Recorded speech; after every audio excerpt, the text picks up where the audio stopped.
Hello friends, I am Hirendra Singh. I welcome you all this session of Raghuvansh English Learning and Improvement Classes.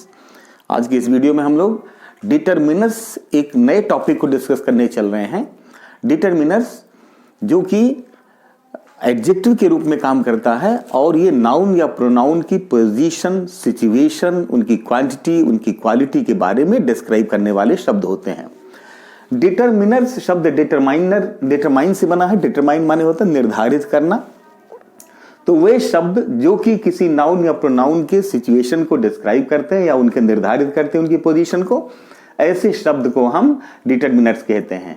अब noun या pronoun को describe करने वाले दो प्रकार के शब्द होते हैं। एक तो संख्यावाचक नाउन होता है और एक दूसरा मात्रावाचक नाउन होता है। तो संख्यावाचक नाउन को हम नंबर कहते हैं, सिंगुलर नंबर, प्लूरल नंबर, और क्वांटिटी अर्थात मात्रा बताने वाले शब्द को हम क्वांटिटी कहते हैं। क्वांटिटी बताने वाले शब्द होते हैं जैसे there is some milk in the pot. Milk can not be counted, that is uncountable noun, इसलिए वो क्वांटिटी बताता है। And there are few boys in the class. Class में कुछ बच्चे हैं तो बॉयज को हम काउंट कर सकते हैं, तो इसलिए ये काउंटेबल नाउन हो गया। तो इस प्रकार से ये काउंटेबल नाउन और ये क्वांटिटी अर्थात अनकाउंटेबल नाउन्स होते हैं। अब संख्या बताने वाले कई शब्द हैं। देखिए, सम माने कुछ, any, few, a few, the few, ये सब कुछ के लिए आते हैं। मेनी मीन्स कई, सेवरल मीन्स भी कई, बोथ दोनों, whole, the whole of, a whole, each, every, latter माने बाद वाला, लास्ट माने अंत में, अंत वाला, ऑल मीन्स अधिक, कई सारे, हाफ आधा, ए एंड दी जिसको कि हम आर्टिकल के नाम से जानते हैं। उसी तरह से क्वांटिटी बताने वाले शब्द में भी सम और एनी जो है ये क्वांटिटी में भी हैं। इसके अलावा little, a little, the little, enough, A plenty of, a lot of, lots of, a large, quantity and amount of, ये कुछ शब्द जो है ये काउंटेबल भी होते हैं। काउंटेबल शब्दों के लिए भी प्रयोग किए जाते हैं। तो सबसे पहले हम लोग शब्द लेते हैं सम और एनी। सम माने भी कुछ और एनी माने भी कुछ। सम माने कोई, एनी माने भी कोई। कहां, लेकिन इनका प्रयोग कहां किया जाएगा? सम का प्रयोग काउंटेबल या और अनकाउंटेबल नाउन्स के साथ किया जाता है, चाहे वो तरलवाचक पदार्थ हो, भाववाचक संज्ञा हो, अथवा काउंटेबल हो, गिनने वाले संज्ञा हो, उसके दोनों के साथ हम सम का प्रयोग करते हैं। और पॉजिटिव तथा सिंगुलर और प्लूरल नाउन के साथ प्रयोग किया जाता है। पॉजिटिव अर्थ में ही प्रयोग किया जाएगा, नेगेटिव में प्रयोग नहीं किया जाएगा सम का। और सिंगुलर के साथ और प्लूरल दोनों नाउन्स के साथ इसका प्रयोग किया जाता है। जैसे अब कुछ सेंटेंसेस के थ्रू हम इसको समझने की कोशिश करेंगे। There is some milk in the pot. कुछ दूध है। दूध जो है वो काउंटेबल नहीं है, इसीलिए अनकाउंटेबल हुआ, और ये पॉजिटिव अर्थ में, सकारात्मक अर्थ में प्रयोग किया गया है, इसलिए यहां पर सम मिल्क का प्रयोग। सेकंड सेंटेंस देखिए, there are some children in the park. अब चिल्ड्रन, कुछ बच्चे हैं पार्क में, तो बच्चों को तो काउंट कर सकते हैं। इसका मतलब चिल्ड्रन के साथ भी हमने सम का प्रयोग किया। काउंटेबल नाउन के साथ भी सम का प्रयोग हुआ है, इसलिए ये काउंटेबल हो गया, पॉजिटिव हो गया और प्लूरल नंबर ये आ गया। दूसरा देखिए, there is some child playing in the garden. वहां कोई बच्चा गार्डन में खेल रहा है। सम माने यहां कोई होगा, कुछ नहीं, बल्कि यहां कोई बच्चा अर्थात सिंगुलर नंबर के लिए आ गया, इसलिए काउंटेबल, पॉजिटिव और सिंगुलर नंबर के लिए सम का प्रयोग यहां तीनों सेंटेंसेस में हमने देख लिया कि किस प्रकार से सम का प्रयोग किया जाता है। एक चीज विशेष ध्यान देने की है कि सम का प्रयोग हम कभी कभी इंट्रोगेटिव के भी सेंटेंस में करते हैं। जैसे यदि पॉजिटिव मान करके चला जाए तो सम का प्रयोग इंट्रोगेटिव सेंटेंस में भी किया जाता है। जैसे मान लीजिए मेरा एक फ्रेंड है और हम उससे कुछ उम्मीद करते हैं कि उसके पॉकेट में कुछ पैसा है, मान के चल रहे हैं, तो हम क्वेश्चन करेंगे, is there some money in your pocket, is there some milk in the pot. मतलब कि मैं मान करके चल रहा हूं कि मिल्क पॉट में कुछ दूध है, पॉकेट में कुछ पैसा है। Is there some money in your pocket, ये इंट्रोगेटिव और नॉन काउंटेबल के रूप में मनी का प्रयोग, नॉन काउंटेबल और सम का प्रयोग हुआ है, अर्थात क्या कुछ पॉकेट में पैसा है।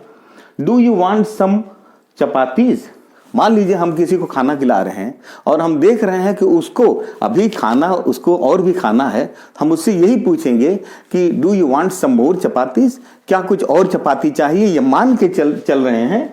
सम मोर चपातीज भी कह सकते हैं, या कुछ चपातीज चाहिए तुमको, इसका मतलब मुझे उम्मीद है कि वो मांगेगा खाना और खाने के चपाती को लेने की उसके पास क्षमता है। तो इस तरह से इंट्रोगेटिव अर्थ में भी इसका प्रयोग हम कर सकते हैं, लेकिन जब हम ये मान के चलें कि उसका उत्तर सकारात्मक होगा। दूसरा प्रयोग है एनी। एनी का मतलब ही कुछ होता है या कोई होता है, लेकिन एनी का प्रयोग इंट्रोगेटिव और नेगेटिव में ही किया जाता है, पॉजिटिव अर्थ में इसका प्रयोग नहीं किया जाएगा। और सिंगुलर तथा प्लूरल नाउन्स के साथ, दोनों के साथ प्रयोग किया जाता है। काउंटेबल और अनकाउंटेबल के साथ भी दोनों का मतलब एनी का प्रयोग किया जाएगा इन सब सिचुएशन में, लेकिन पॉजिटिव में इसका प्रयोग नहीं होता है। जैसे कहा जाए कि is there any milk in the pot, अब यहां पर मिल्क को काउंट नहीं कर सकते हैं तो अनकाउंटेबल हो गया, और क्वेश्चन मार्क है, इंट्रोगेटिव हो गया। Is there any milk in the pot, क्या पॉट में कुछ मिल्क है, कहने का मतलब मुझे मालूम नहीं है कि कुछ दूध है कि नहीं है, मैं केवल पूछ रहा हूं घर में कि कुछ दूध है वहां बर्तन में। अगर इसका उत्तर हम नेगेटिव में देंगे तो कैसे कहेंगे, no there isn't any milk in the pot, नहीं पॉट में कोई दूध नहीं है। तो इस प्रकार से हमने देखा कि ये इंट्रोगेटिव में भी और नेगेटिव में दोनों में प्रयोग किया जाता है एनी का प्रयोग। एनी का प्रयोग सिंगुलर नंबर के साथ भी और नेगेटिव अर्थ में किया जाता है। जैसे is there any tree in this park, क्या इस पार्क में कोई पेड़ है, इसका आंसर होगा नो देयर इजंट एनी। इसका आंसर जब हम देंगे तो भी एनी में ही इसका जवाब देंगे, और नो देयर इजंट एनी। अब प्लूरल में अगर हम इसका प्रयोग करते हैं तो वो कैसे सेंटेंस बनेगा, are there any books on the table, क्या टेबल पे कुछ किताबें हैं। अगर किताबें नहीं हैं तो हम कहेंगे no there aren't any, there aren't any books, आगे लिख सकते हैं but this is sufficient. No there aren't any negative plural में आ गया, यहां सिंगुलर में है, यहां प्लूरल में आ गया। अब देखिए, अब हम फ्यू का प्रयोग करेंगे। फ्यू माने होता है कुछ या कोई। अगर हम कहें, ये काउंटेबल नाउन्स के साथ आता है, लेकिन कुछ जो है नहीं के बराबर जिनकी संख्या होती है, संख्या के लिए आता है नेगेटिव सेंटेंस में, और काउंटेबल प्लूरल्स के साथ आता है, मतलब जिनको हम गिन सकते हैं, काउंटेबल जो नाउन्स होते हैं उनके साथ, लेकिन नेगेटिव में ही आएगा, अर्थात नकारात्मक अर्थ में ही आएगा। जैसे there are few students so the teacher will not teach a new chapter. अगर कक्षा में बहुत कम विद्यार्थी हैं तो हम कहेंगे there are few students, teacher will not teach any new chapter, आज कोई नया चैप्टर टीचर नहीं पढ़ाएगा।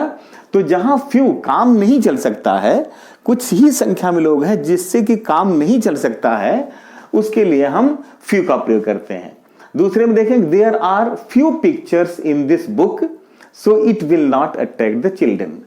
इस बुक में बहुत कम चित्र हैं, इसलिए ये बच्चों को आकर्षित नहीं करेगी, अर्थात they are equal to none, बड़ी कुछ ही संख्या में है, नहीं के बराबर, इसको हम कहेंगे नहीं के बराबर। लेकिन अगर कुछ ज्यादा तो नहीं, लेकिन हाँ कुछ पर्याप्त संख्या में हैं, तब हम उसके लिए हम ए फ्यू का प्रयोग करते हैं। ए फ्यू का मतलब सम पॉजिटिव सेंस, इन सम पॉजिटिव सेंस, सम मोर, फ्यू से कुछ ज्यादा, और इसको पॉजिटिव अर्थ में प्रयोग कर सकते हैं। जैसे there are few trees in the garden, garden में कुछ पेड़ हैं, कहने का मतलब कि बिल्कुल पेड़ नहीं है, लेकिन हाँ वो हरियाली के लिए कुछ हैं पर्याप्त संख्या में।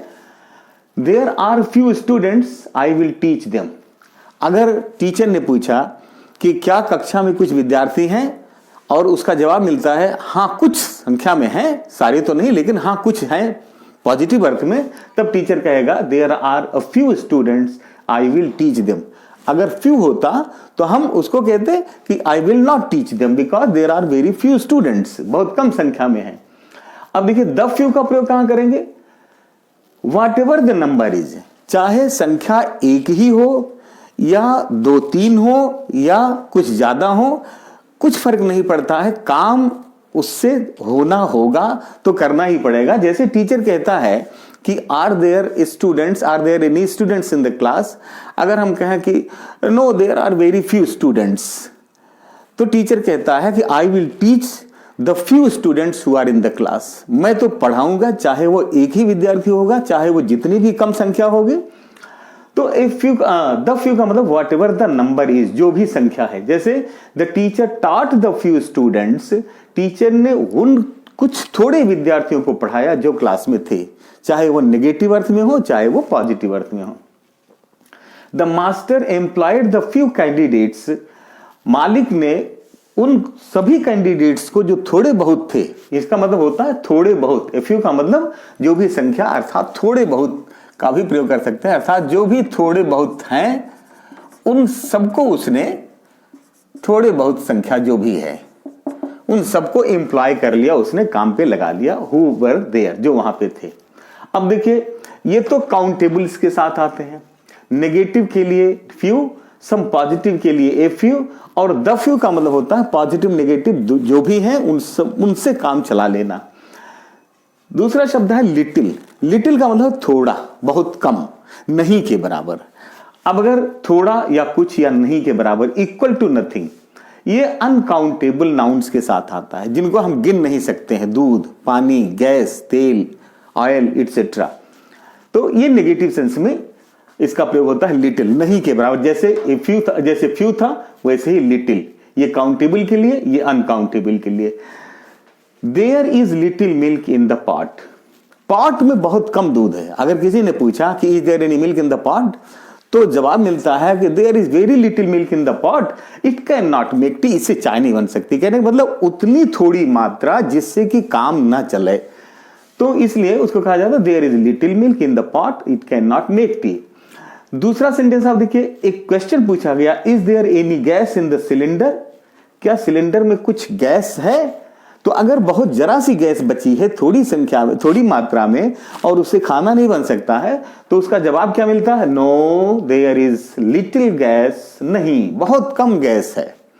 इन इट, इसमें, that can not cook food, जिससे कि भोजन नहीं पकाया जा सकता है। तो लिटिल का मतलब बहुत थोड़ी, जिससे कि काम नहीं चल सकता है। ए लिटिल का प्रयोग ठीक उसी तरह से ए फ्यू जैसे है, कुछ मात्रा में या कुछ मात्रा में ज्यादा, जिससे कि थोड़ा बहुत काम चल जाए। जैसे सम मोर इन पॉजिटिव सेंस, मतलब कुछ सकारात्मक अर्थ में। अब पूछा गया is there any milk in the pot, क्या घर में दूध है? और अगर कुछ अच्छी खराब जो भी चाय बननी है, अगर कहा जाए कि ठीक है इससे काम चल जाएगा, तो कहा जाएगा there is a little milk in the pot, at least it can make tea, कम से कम इससे चाय तो बन जाएगी, इतना दूध है कि इससे चाय तो बन जाएगी। इसलिए ए लिटिल का प्रयोग some more than the little, little से कुछ ज्यादा। Is there any milk in the pot, क्या पॉट में कुछ दूध है? यस देयर इज, इसका सकारात्मक अर्थ में प्रयोग किया जाएगा। ये तो नकारात्मक अर्थ में प्रयोग किया जाता है, ये नो। जब इसका अर्थ क्वेश्चन पूछा जाएगा कि क्या गैस में सिलेंडर है, तो हम कहेंगे नो देयर इज लिटिल। लेकिन जब कुछ ज्यादा मात्रा में हो तो हम कहेंगे yes there is a little milk to make tea, चाय बनाने के लिए है मिल्क है इतना। इसके बाद द लिटिल, इसका मतलब कि जो भी बहुत थोड़ा बहुत जो भी whatever the quantity is there in the pot that could be used, उसका प्रयोग किया जा सकता है।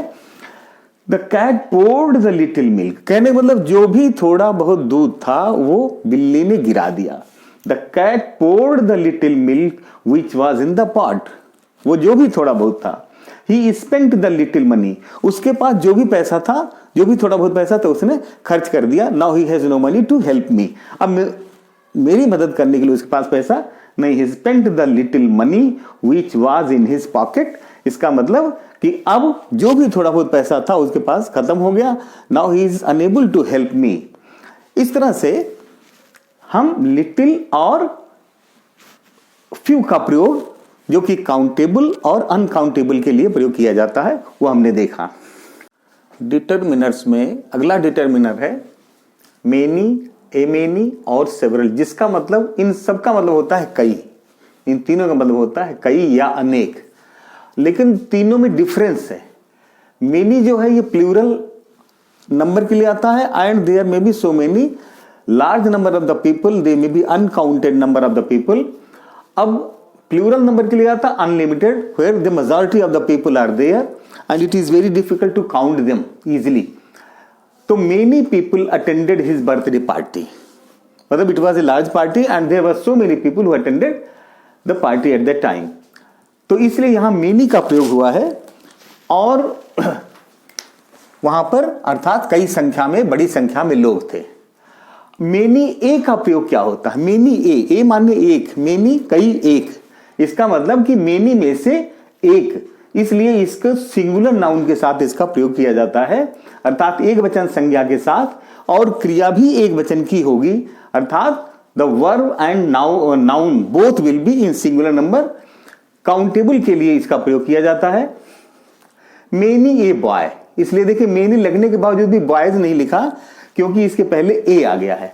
Many a boy has got the prize, many a man attended his party, many a child was in the garden. तो इसलिए many के साथ ए जब लग जाएगा तो ये सिंगुलर सब्जेक्ट भी हो जाएगा और इसकी सिंगुलर वर्ब भी हो जाती है, एक वचन की क्रिया और एक वचन का कर्ता भी हो जाता है। What is the difference between several and many? Several माने भी कई और मेनी मीन्स भी कई, लेकिन डिफरेंस ये है कि where there is a few number of the things और few number of the people, उनमें से कुछ ही लोग जो कि जिनको कि हम काउंट कर सकते हैं, वो उनके साथ हम सेवरल का प्रयोग करेंगे। कई लेकिन निश्चित संख्या में, यहां कई लेकिन अनिश्चित संख्या में, अनसर्टेन नंबर, या एक वर्ग हो, जैसे I have several books on this topic. कोई एक टॉपिक है, suppose there is topic of English grammar and there are several books on this topic available in his house. उसकी लाइब्रेरी में कई सारी उसकी किताबें हैं, इसका मतलब there may be certain number of the books available in the house at the time. तो आई हैव सेवरल बुक्स, इसका मतलब कि मेरे पास कई किताबें हैं इस टॉपिक के ऊपर। और मेनी बुक्स का मतलब कब हो जाता कि unlimited number of the books are available in the market on this subject. अगर हम कहें कि इस टॉपिक पर बाजार में बहुत सारी किताबें उपलब्ध है, तब वहां सेवरल नहीं कहेंगे, because there are large number of the uncountable number of the people of the things are there available, इसलिए वहां पे हम सेवरल का प्रयोग नहीं करेंगे, वहां पर हम मेनी का प्रयोग करेंगे। अब देखिए एक ग्रेट मेनी, एक चीज और, एक ग्रेट मेनी, इसका प्रयोग ठीक मेनी की तरह से होता है, ए लग जाता है, लेकिन एक ग्रेट मानी बड़ी संख्या में, great many is used just like many, many के समान ही, चाहे हम कहें many people attended his birthday party या great many, a great many people attended the party, both है the equal meaning. Whole, the whole and a whole. अब देखिए होल का मतलब होता है संपूर्ण, लेकिन वो होल कहां प्रयोग किया जाएगा? कॉमन एंड कलेक्टिव नाउन के साथ, प्लूरल नंबर मींस सेवरल। इसका मतलब कि कई सारे यूनिट्स हैं, कई सारे यूनिट्स के समूह।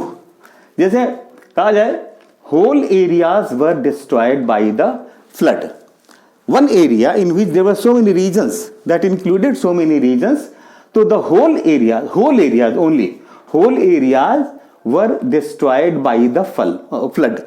बाढ़ के द्वारा वो पूरे क्षेत्र जो थे वो डिस्ट्रॉयड हो गए। अब देखिए होल के साथ एरियाज आया है, बहुवचन, इसके साथ बहुवचन का प्रयोग होल एरिया भी कह सकते हैं, but when the area is divided into so many fractions, so many segments, तो वहां पर एरियाज का प्रयोग करते हैं कलेक्टिव नाउन के रूप में, that is so many things getting together.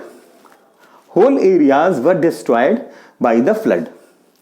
यहां द होल का मतलब क्या होता है? संपूर्ण। प्रायः द होल वहां प्रयोग किया जाता है जहां पर कि उसके आगे एक प्रॉपर नाउन यूज हो जाए, जैसे द होल ऑफ राजस्थान, यहां देखिए प्रॉपर नाउन आ गया है। द होल ऑफ इंडिया, अगर हम कहें पूरे राजस्थान का क्षेत्र इज रीलिंग अंडर ड्रॉट, सूखे की पीड़ा से लग रहा है या रीलिंग कर रहा है, अंडर ड्रॉट, सूखे से पीड़ित है। ए होल का मतलब कंप्लीट, फुल, एक चीज जो पूरी हो, जिसका जो डिवाइडेड नहीं हो, जिसका डिवीजन नहीं हो, इसलिए वहां पर ए होल का मतलब एक संपूर्ण चीज फुल हो। Each boy and each girl was given a whole orange, हर एक लड़के को एक पूरा ऑरेंज दिया गया। ईच बॉय, ईच गर्ल और each child was given a whole of the mango, whole of mango. तो इस तरह से हम ए होल का प्रयोग करते हैं। तो तीनों में डिफरेंस क्या है? होल कॉमन नाउन जहां कलेक्टिव का प्रयोग होगा और कलेक्टिवली चीज हो, और वो सिंगुलर नंबर के साथ ऐड किया जाता है।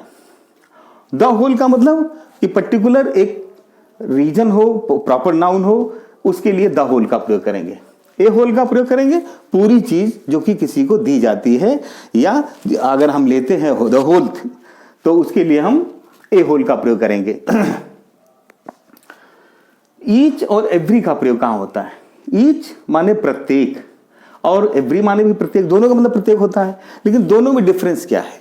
ईच का मतलब where there are two or some more number of the people who are countable, जो कुछ थोड़े बहुत संख्या में ज्यादा लोग होते हैं, एक दो या तो दो होंगे, जैसे देयर आर टू बॉयज, और ये कहा जाए कि हर एक बच्चे को प्राइज दिया गया।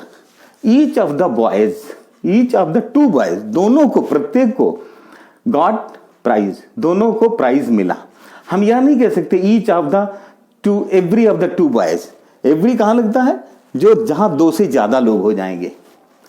Each of the two boys got a prize, या each member of the committee was rewarded. अब कमेटी में भी some certain number of the members are there, some certain number of the members are there, इसलिए यहाँ पे committee में प्रत्येक सदस्य को, 4 लोग, 5 लोग, 6 लोग भी हो सकते हैं, तो हर एक सदस्य को रिवार्ड दिया गया, पुरस्कृत किया गया। तो जहां कुछ सीमित संख्या में लोग होते हैं और वहां प्रत्येक की बात की जाए तो वहां पर हम ईच का प्रयोग करेंगे। जैसे each of the boy of this group या each of the person of this group was called for the function, function के लिए प्रत्येक को बुलाया गया। एवरी का प्रयोग कहां करेंगे? Every more than 2 number taken individually, मतलब कि एवरी जहां बड़ी संख्या में संख्या लोगों की होती है, वहां पर हर एक के लिए हम एवरी का प्रयोग करेंगे, प्रत्येक के लिए एवरी का प्रयोग करेंगे। जैसे everybody applauded the performance, it means that there was a large audience, so many people were sitting to see that performance and everyone applauded, हर एक व्यक्ति ने उसको अप्लाउड किया। यहां ईच वन नहीं कहेंगे क्योंकि वहां पर संख्या बहुत ज्यादा है। अब देखिए लेटर का प्रयोग कहां किया जाता है? लेटर माने बाद में, डिनोट्स टाइम। लेटर जो होता है वो टाइम के लिए, टाइम का संकेत देता है। जैसे ही केम लेटर देन मी, वो मेरे से लेट आया, मैं पहले आया, वो मेरे से देर में आया, बाद में आया। या जैसे हम कहें I will do it later, मैं इसे बाद में करूंगा, इसको ये भी कह सकते हैं I will do it later, मैं इसे अभी नहीं, I will do it later, मैं इसे बाद में करूंगा।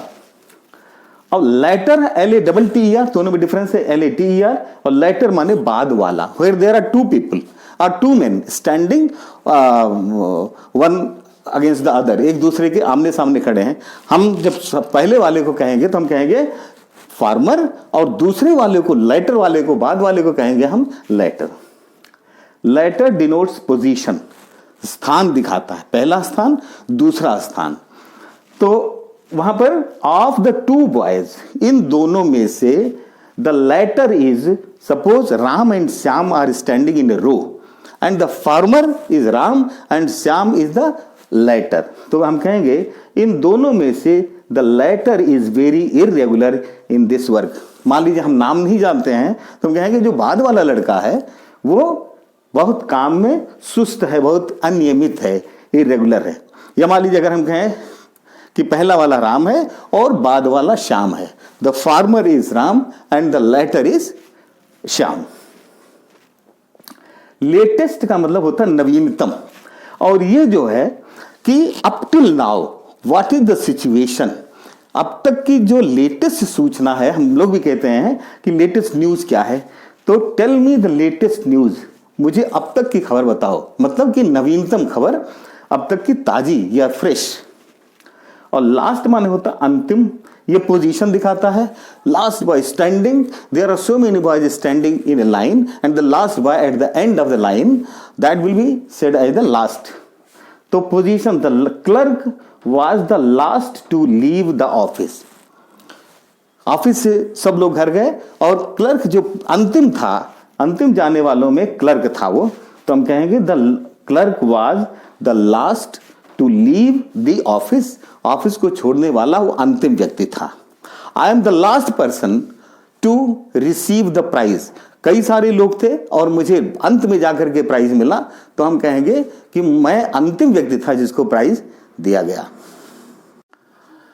नन ऑफ द का प्रयोग किया जाता है जब कई सारे लोग हों और उनमें से नेगेटिव सेंस या सेंटेंस बनाया जा रहा हो कि उनमें से किसी एक ने भी काम नहीं किया, तब हम उसमें नन ऑफ द का प्रयोग करेंगे। तो नन, जैसे इस सेंटेंस को कहें, none of the students, students कई सारे हैं इसलिए none of the students completed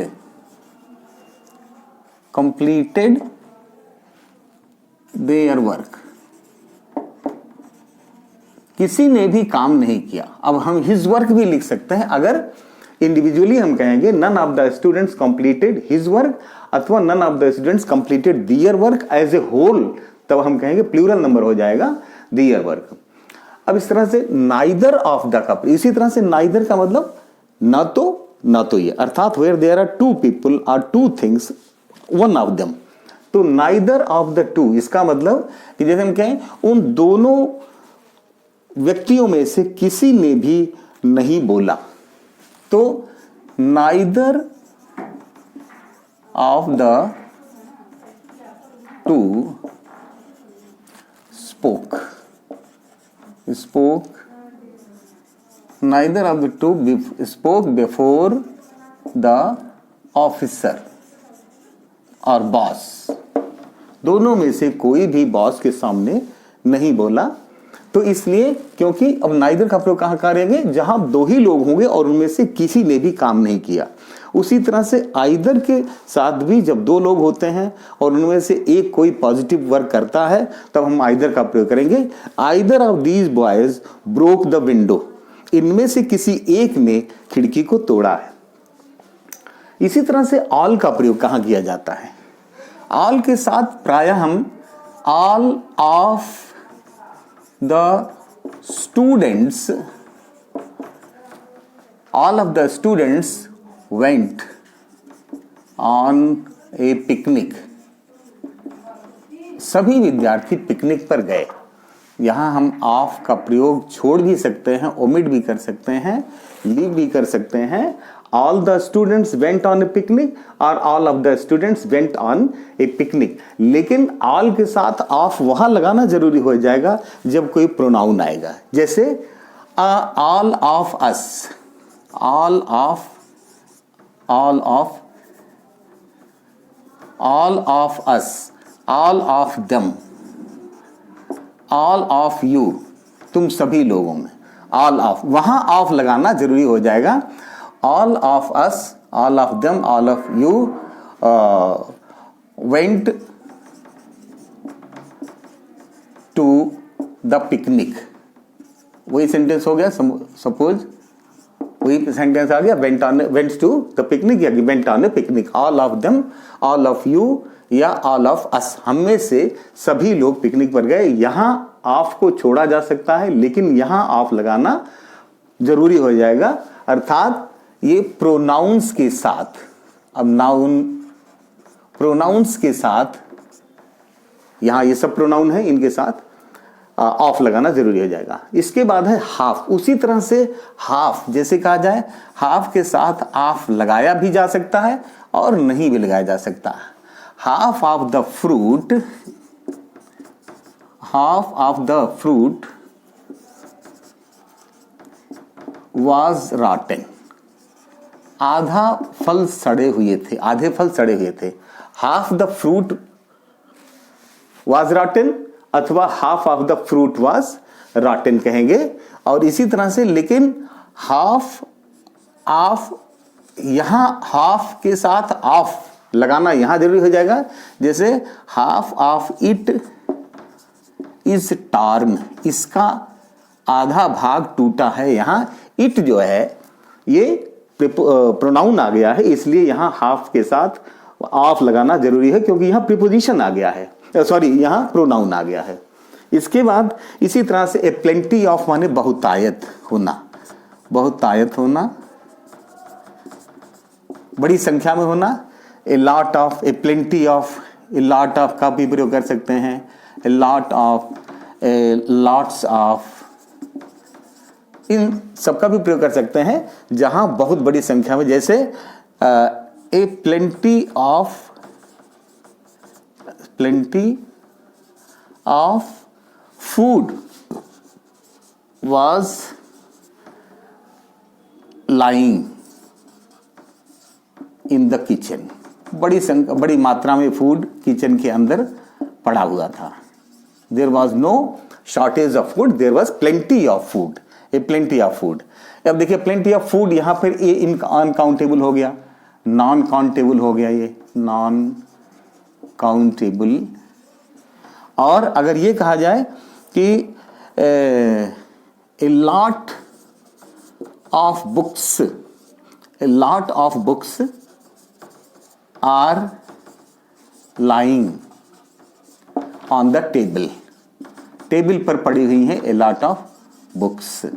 तो इस तरह से हमने देखा कुछ जो इंपॉर्टेंट डिटरमिनर्स हैं, हम लोगों ने उनके प्रयोग को देख लिया है।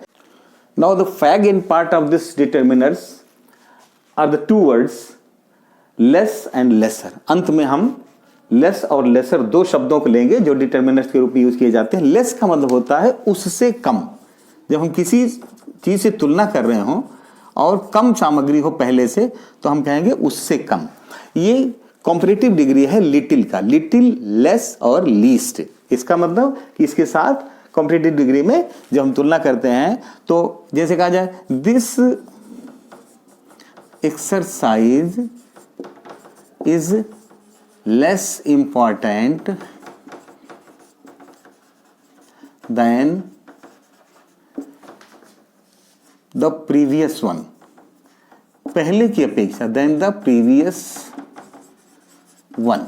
इसका मतलब कि ये लेस जो है इंपॉर्टेंट के पहले आया। अब इंपॉर्टेंट जो है वो एडजेक्टिव है, एडजेक्टिव के पहले आ गया तो इसका मतलब एडजेक्टिव को क्वालिफाई करने वाला वर्ड एडवर्ब होता है। इसका मतलब ये एडवर्ब आया है। अब ध्यान से देखिए, इसमें ये एडवर्ब का भी काम करता है और ये एडजेक्टिव का भी, लेस जो है वो एडजेक्टिव के रूप में आता है। जैसे my income is less than yours, मेरी इनकम तुम्हारी इनकम से कम है। यहां पे ये एडजेक्टिव आ गया, एडजेक्टिव, वो एडवर्ब है और ये एडजेक्टिव के रूप में इसका प्रयोग हुआ है। और लास्ट में देखेंगे लेसर का मतलब भी होता है उससे कम, और लेस, लेसर, लीस्ट, उससे कम। ये केवल एडजेक्टिव के रूप में, केवल एडजेक्टिव के रूप में प्रयोग होता है, केवल एडजेक्टिव, इसमें एडवर्ब का प्रयोग नहीं होता। जैसे we should opt lesser evil, हमें कम बुराई को ऑप्ट करना चाहिए, lesser evil. Choose, next one, जैसे चूज द लेसर क्वांटिटी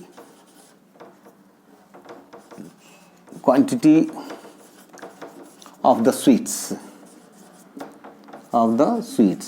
इसका मतलब कि मिठाइयों में से, जो मिठाइयों का क्वांटिटी है उसमें से कम मात्रा वाली मिठाई को हमें चुनना है।